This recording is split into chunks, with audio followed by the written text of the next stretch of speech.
wabarakatuh. Innal hamdalillah hamdan katsiran tayyiban mubarakan fihi kama yuhibbu rabbuna wa yarda. Asyhadu an la ilaha illallah wahdahu la syarika lah wa asyhadu anna Muhammadan abduhu wa rasuluh. Allahumma shalli ala Muhammad wa ala alihi wa sahbihi wa man tabi'ahum bi ihsan ila yaumil qiyamah. Amma ba'd. Alhamdulillah,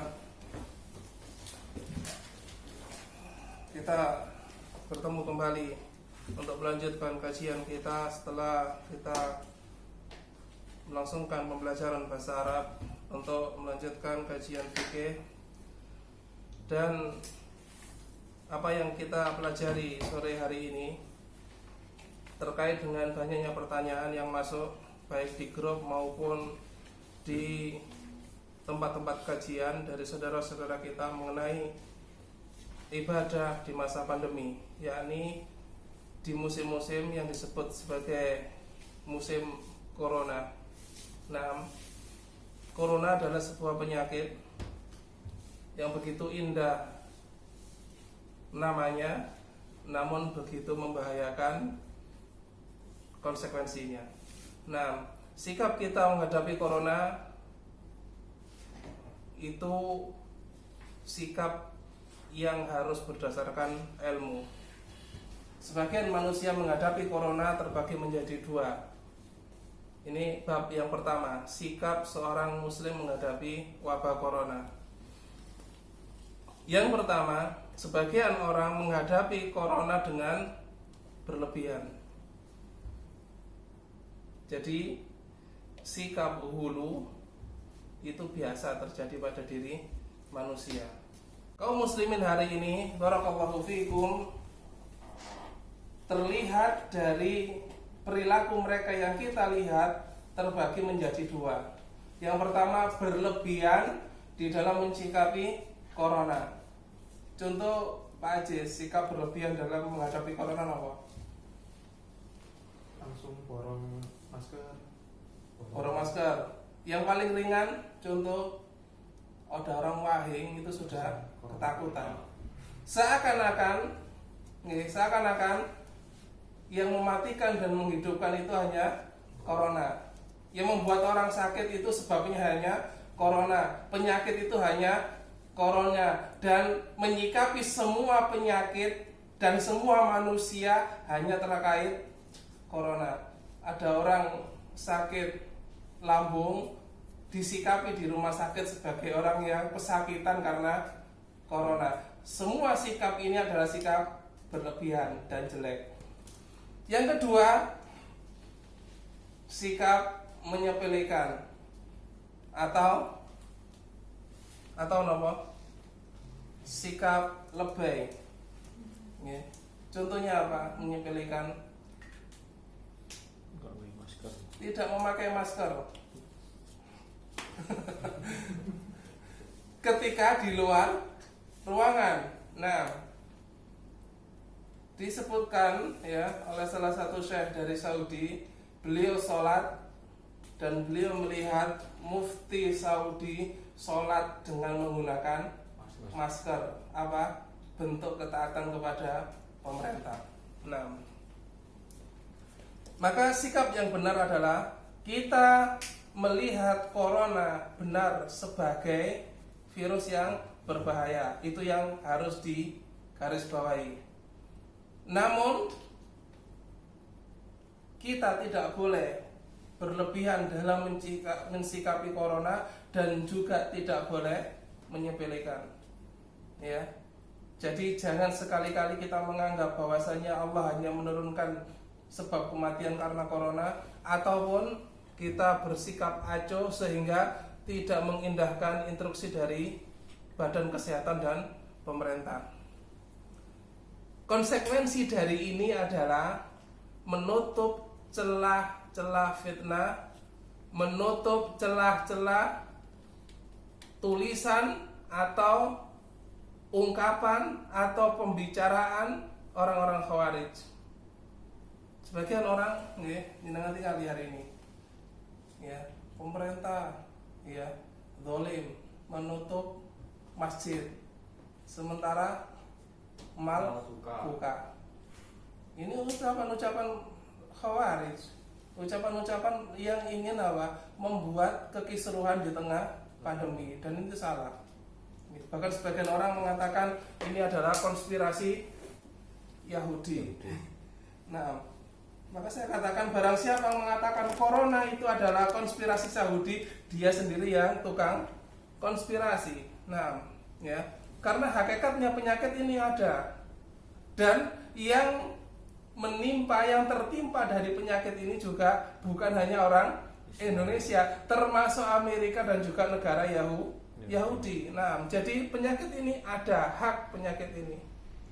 Maka tetap ya apa yang disampaikan oleh pemerintah, karena memang di dalam Islam menjaga jiwa itu termasuk adalah apa? Di antara lima ya yang dijaga oleh agama. Maka kebijakan pemerintah menutup sementara, saya katakan ya, pemerintah itu tidak menutup ibadah, tapi menutup tempat ibadah. Nah, karena mereka mengatakan bahwasannya penyakit ini berbahaya, kemudian konsekuensi dari itu adalah bekerja di rumah, belajar di rumah, dan beribadah dari rumah, bukan melarang ibadahnya.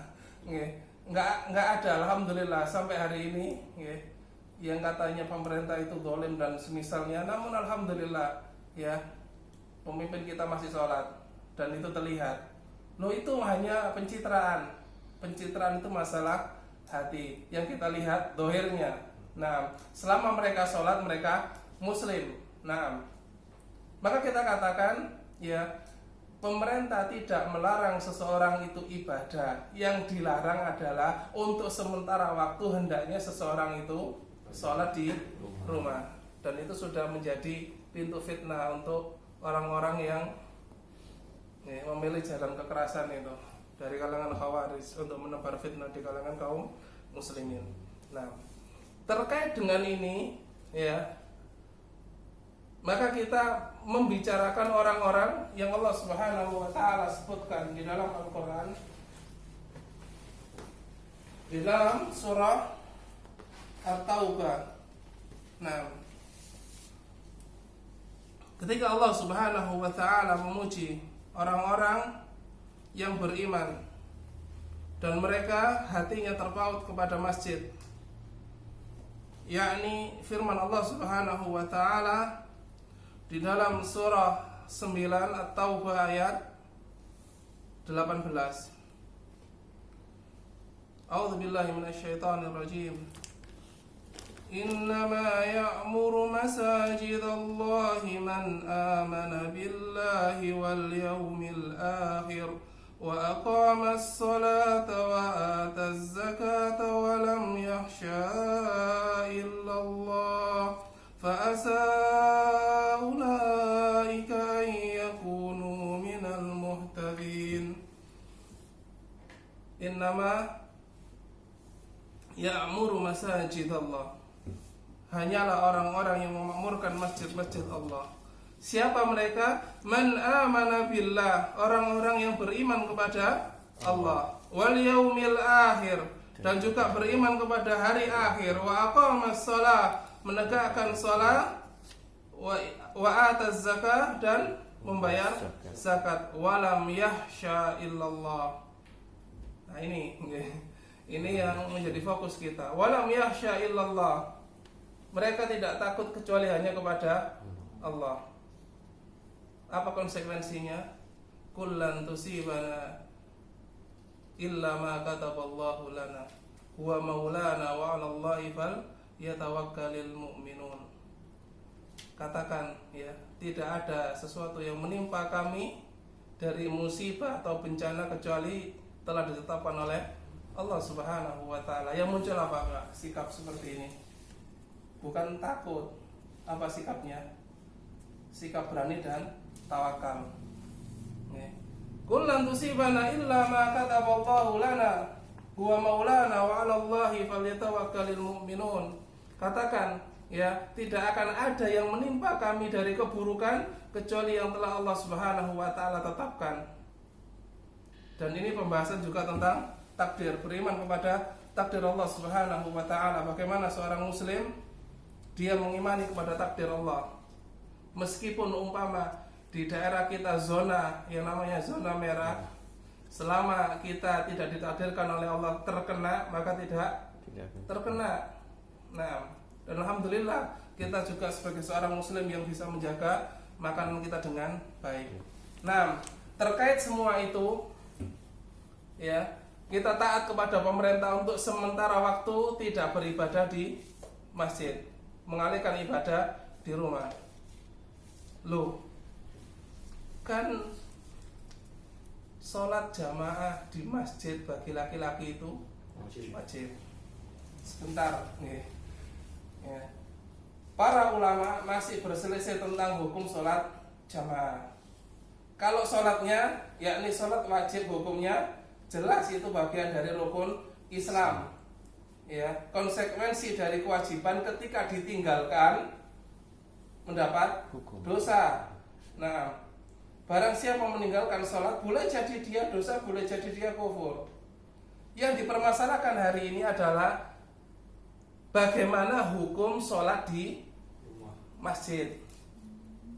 Nah, hukum jamaah di masjid.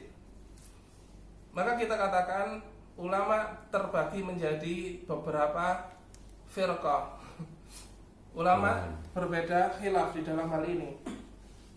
Ada yang mengatakan sholat sunnah, sholat jamaah di masjid itu adalah sunnah. Dan ini jumhur.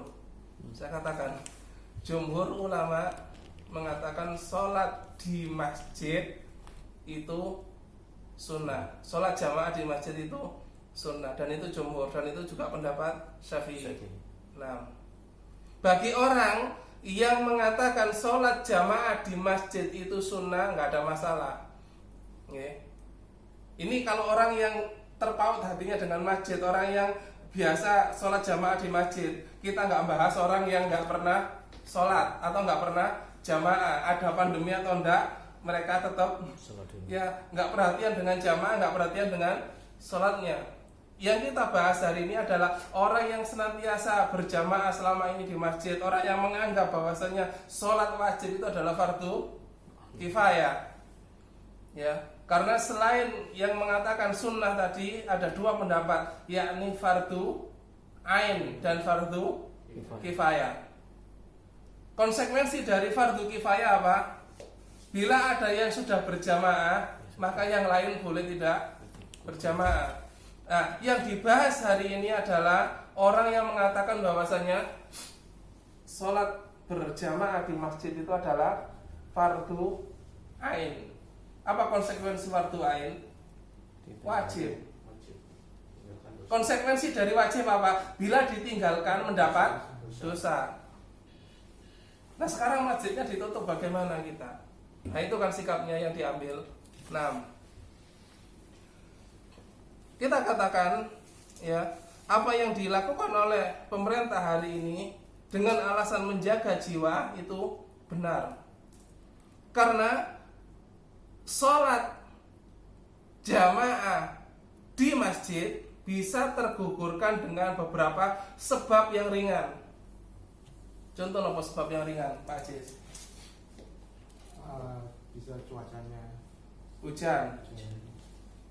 Ya, kita katakan bagi orang-orang yang menganggap sholat jamaah di masjid itu adalah wajib, maka kewajiban sholat berjamaah bisa gugur hanya karena beberapa hal yang ringan. Umpama kita sholat kemudian ada hujan deras, maka kewajiban untuk jamaah gugur karena ada udzur syar'i. Nah, apalagi makanan terhidang itu juga menjadi penggugur sholat jamaah. Apalagi sakit. Terus menahan buang air. Nah, seseorang yang dia ya menahan ya kotoran di dalam dirinya kemudian tidak tertahankan, maka orang ini gugur kewajiban untuk sholat jamaah. Nah, kira-kira kalau semuanya tetap wajib tanpa terkecuali, nggak ada udzur, ya apa kira-kira? Bisa membuat masyarakat lagi apa? Bisa-bisa keluarga di dalam masjid. Nah, ya. Maka kalau urusan-urusan kecil semacam ini bisa menggugurkan kewajiban sholat di dalam masjid, maka alasan yang lebih tinggi dan membahayakan dapat menjadi alasan syar'i. Apa? Kekhawatiran seseorang pada dirinya. Kalau saya sholat di masjid, saya katakan, kalau saya sholat di masjid, khawatir saya terkena menjadi korban corona tadi. Nah, maka kekhawatiran seseorang baik pada hartanya maupun dirinya menjadi alasan syar'i untuk kita tidak sholat berjamaah di masjid. Nah, alhamdulillah. Kemudian pemerintah apa? Setelah evaluasi meskipun masih sementara, ya mereka membuka kelonggaran yang namanya apa? New normal. Apa new normal itu? Hidup kembali, normal kembali atau apa? Secara bahasa new normal itu apa maknanya? Normal yang baru. Normal yang baru atau kehidupan yang baru? Kehidupan dengan cara yang baru. Kehidupan dengan cara yang baru. Nah, kemudian dengan kebijakan yang diambil itu mereka membuka tempat ibadah lagi. Yang jadi masalah di sini adalah ada beberapa syarat, yakni dengan apa? Menjaga jarak, istilahnya distancing atau apa?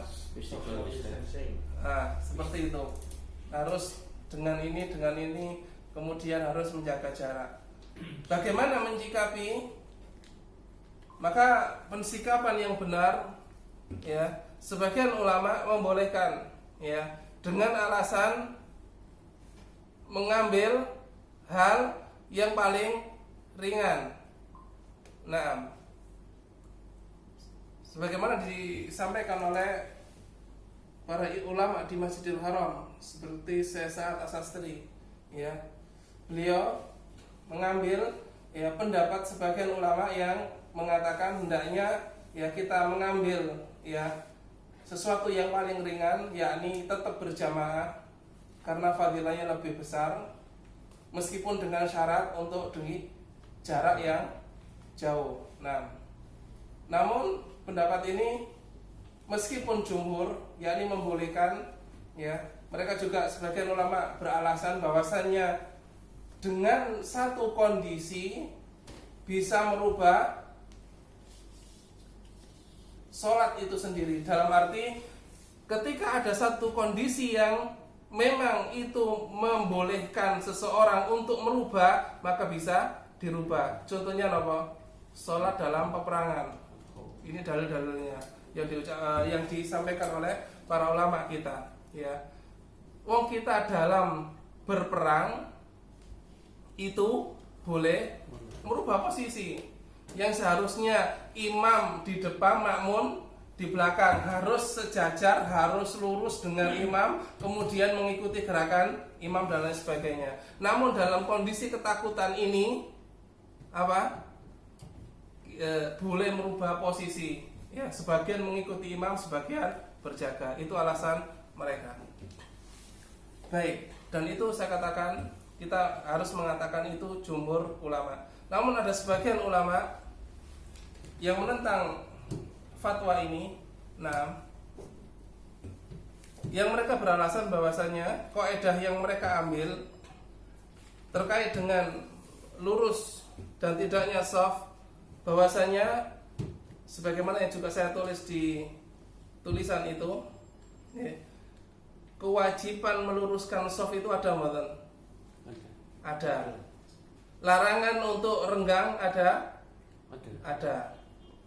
Konsekuensi dari meninggalkan larangan dan meninggalkan perintah dan melanggar larangan itu apa? dosa. Dasar. Dosa. Konsekuensi melanggar perintah atau melanggar larangan itu konsekuensinya dosa. Sementara ada hadis Nabi yang memerintahkan untuk meluruskan shaf, sufufakum. Nah, luruskan shaf di antara kalian, ya. Kemudian, ya, luruskan antara bahu-bahu kalian. Ya, rapatkan shaf, jangan memberi celah kepada syaitan dan lain sebagainya. Nah, ini adalah perintah-perintah Nabi Shallallahu Alaihi Wasallam. Maka, kalau kita melihat, ya, dari konteks ini dan juga keringanan dari pemerintah untuk membuka masjid dengan syarat seperti itu, bagaimana? Itu kan yang menjadi pembahasan hari ini. Nah, sebagian orang bingung, ya wis tak nurut masyarakat kita.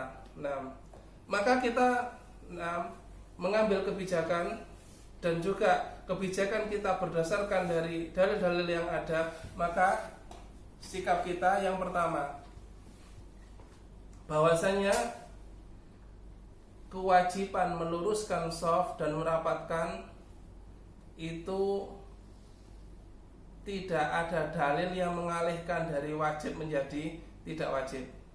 Itu yang pertama. Yang kedua, pandemi itu sifatnya dzanni. Napa dzan? Masih belum pasti.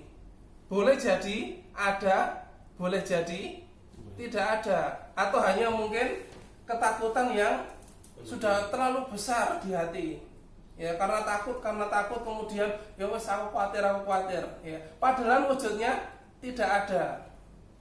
Nah, maka bagaimana kita mensikapi? Maka kita mensikapi yang pertama, kita bergembira dengan dirubahnya status dari status darurat kemudian menjadi status yang boleh lagi untuk ibadah. Namun itu tadi, hendaknya seorang kalau memang dia berani, maka silakan untuk mengambil kebijakan dari pemerintah. Ya, mereka taat kepada pemerintah kembali untuk bisa berjamaah, ya, dengan tetap menjaga protokol kesehatan. Ya, kita memakai alat pelindung diri, kemudian juga kita melindungi diri dengan hal-hal yang bisa melindungi kita dari virus. Dan tetap kita melaksanakan sholat sesuai dengan sunnah Nabi Shallallahu Alaihi Wasallam dan hak-hak dari berjamaah. Itu kalau berani. Kalau tidak, maka masih ada uzur, dan uzur itu masih berlaku selama ada pandemi. Jadi pilihannya dua. Anda sholat di masjid, Anda kembali ke masjid dengan catatan bahwasanya Anda tetap memenuhi hak-hak dari berjamaah dengan tetap mengindahkan, ya, untuk memakai alat pelindung diri dan keselamatan diri, atau mengambil rukso yang kedua, Anda takut dan Anda boleh sholat di rumah selama ada pandemi. Nah, dan ini yang kami rojekan insyaallah. Tidak ada pilihan yang kedua. Meskipun, ya, kita berlapang dada kalau ada ulama, dan memang banyak ulama yang membolehkan dalam hal ini. Tapi dari dalil-dalil yang ada menunjukkan bahwasannya, ya, dari zaman Nabi Shallallahu Alaihi Wasallam sampai hari ini, ya, tidak ada satu wabah yang menjadikan orang itu renggang shaf. Dan kita khawatir, apa khawatiran kita selama ini sebelum ada pandemi shafnya sudah renggang. Kemudian fatwa-fatwa itu dijadikan orang untuk menetapkan bahwasanya, ya, selalu renggang sampai kapanpun. Ini yang kita takutkan. Nah, jadi alhamdulillah ulil amri telah mengeluarkan fatwa untuk kita kembali ke masjid, gunakan dengan baik, dan kita, ya, hendaknya sebagai seorang ahlu sunnah wal jamaah tetap, ya, kita tunjukkan ketaatan kita kepada pemerintah, menutup pintu-pintu celah dari khawarij dan orang-orang yang ingin menebarkan kerusakan. Namun tetap kita harus mengindahkan juga kaidah-kaidah syar'i. Bagaimana adab berjamaah, bagaimana adab, ya, kita di masjid dan semisalnya, dengan tetap menjaga diri, ya, memakai alat pelindung diri dan alat-alat yang bisa mencegah kita dari virus dan kita bisa beribadah dengan tenang, atau ambil keputusan yang kedua, bila Anda masih takut dan ragu, hendaknya Anda sholat berjamaah di rumah. Sebagian orang kadang-kadang ya ambigu sikapnya, ya kalau di rumah pakai masker, ya harus distancing, harus jarak jauh, salaman pun sampai sikut, ngerti enggak? Ya. Tapi ya mereka tidak, mereka tidak konsekuen dengan ucapannya.